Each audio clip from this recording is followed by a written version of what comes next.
Hi everyone. Today I'm going to discuss about system verilog. In that main part is classes.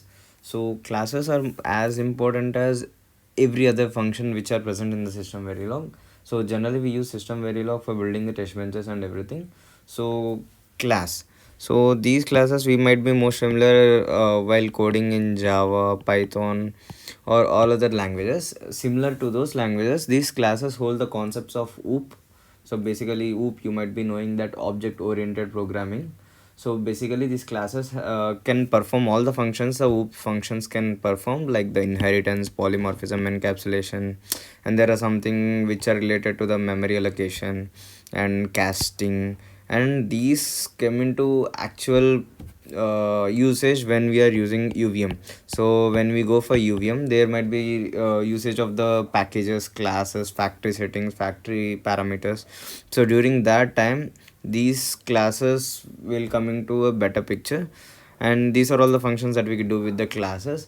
So even before starting of coding the classes, we will just start with the introduction of what is a class. So basically, class is like a memory.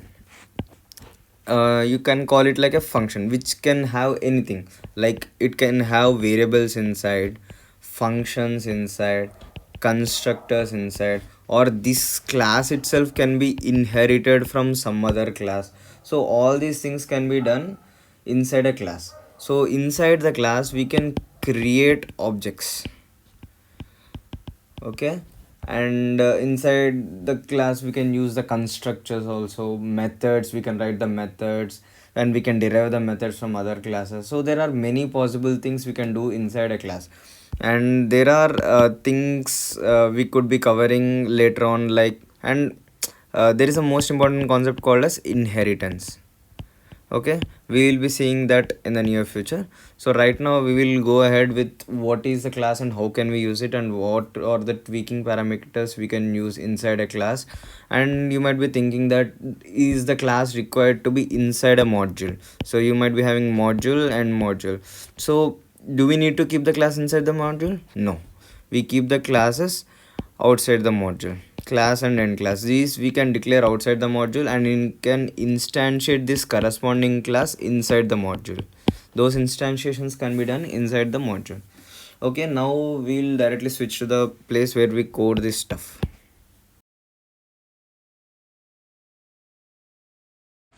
So I've written a class called packet. So inside this class you can find a 4-bit variable called as hit, and inside this class I have created a constructor. So basically this dot history is equal to hit, this constructor I have created so that we can push the values from a module.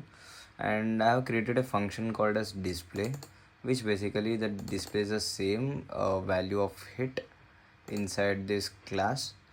Okay, let's go to this module. So inside the module we first instantiated the class using the class name, which we have defined here as packet. So this class name and the corresponding instantiation name is p1, and initial begin. Inside this, first we create a object for it, p1 is equals to new, and inside this new we can push some value into it. So basically I'm pushing 5.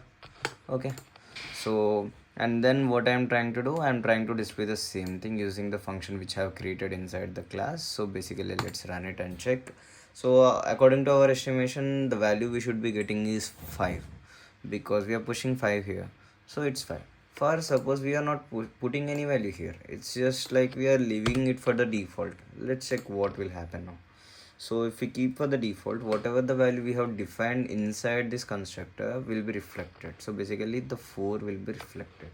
And you might be thinking, what is the necessity of this function new? Basically, even though if we don't create it, it will be automatically created.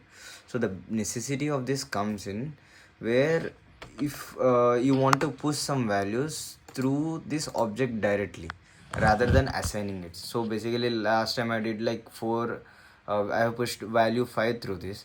So for suppose if I want to push it, if I don't instantiate this, we might be getting an error. We can see that place practically here, like let's push 4-bit 5 value and run it.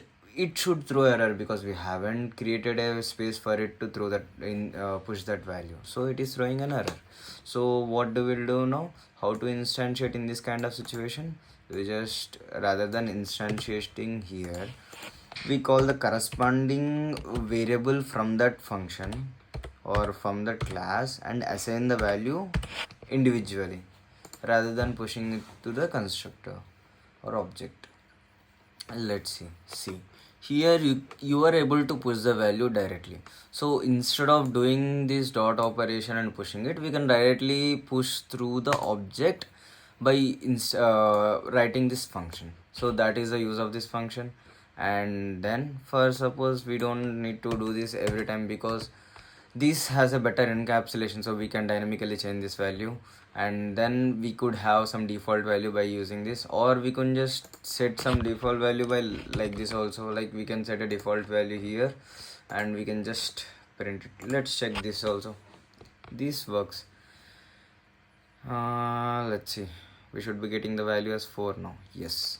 So we can define a value in many ways.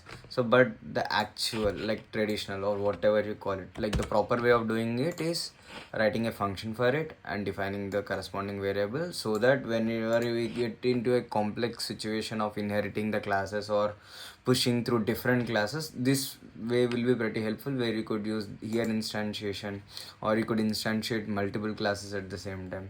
So this all comes under it. And then we might be getting some doubts like, why are we using the display statement here? So inside the class we can write the display statement here also. That does not make much of a difference. So rather than this, we can skip this function. We can just display the same thing all over again here also. Rather than this display hit, this dot hit, think run. Okay.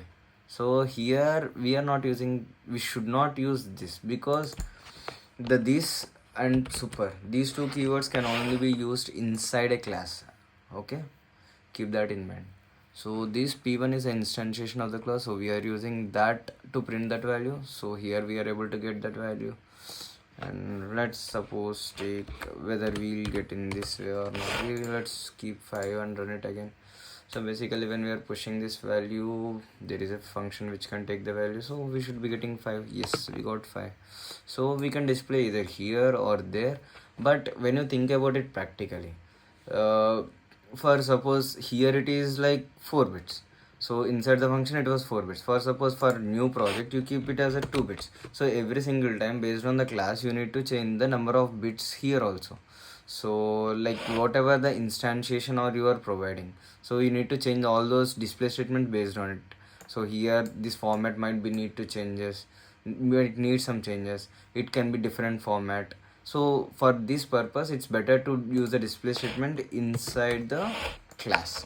So this is one of the standard we could see. And then yep, this is for it. Like this covers most of the cases in the class. So for class instantiation we keep the name here and keep the instantiation variable here and do this stuff. So this part covers the basic, very basic instantiation of a class and how to use it, how to put the values, how to pull the values and everything. Thank you.